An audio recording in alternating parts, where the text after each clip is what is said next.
안녕하세요. 네이버 지식인 상담의사 손홍석입니다. 코골이 그리고 수면 무호흡의 치료에는 대표적으로 양악기 치료가 있을 수 있겠고, 그리고 수술적인 치료 역시 코골이 수면 무호흡에 대한 치료 방식입니다.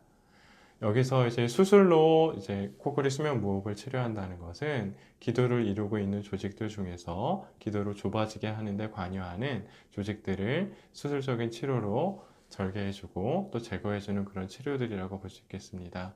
대표적으로 목젖을 잘라주거나 그 주위의 조직들을 제거해서 기도를 넓어지게 하거나 편도가 지나치게 큰 경우에는 편도를 제거해주는 그런 수술적인 방법들이 있을 수 있겠습니다. 다만 이런 수술적인 치료는 그 자체의 치료 효과 면에 있어서는 일부 한계를 가질 수 있다라고 볼 수 있습니다. 왜냐하면 우리가 수술적으로 제거해 줄 수 있는 이런 조직들은 사실 기도를 이루고 또 좁아지게 하는 많은 구조들 중에서 아주 일부 혹은 아주 표면에만 있는 조직들이기 때문에 그렇습니다.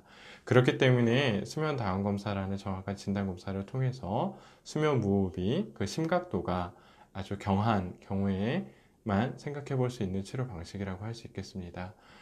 수면다원 검사를 통해서 수면 무호흡증이 중등도 이상의 심각도를 가지게 되는 경우에는 이런 수술적인 치료로도 증상이 지속되거나 혹은 재발될 가능성이 높기 때문에 1차적으로 모든 교과서에서는 양악기 치료를 수면 무호흡에 대한 1차적인 치료로 권하고 있습니다.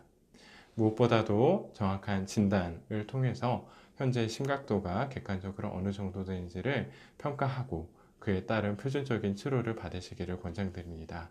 이를 위해서는 수면 클리닉을 꼭 방문하셔서 정확한 진단 검사 그리고 그에 따른 치료를 받으시기 바랍니다. 도움이 되셨기를 바랍니다. 감사합니다.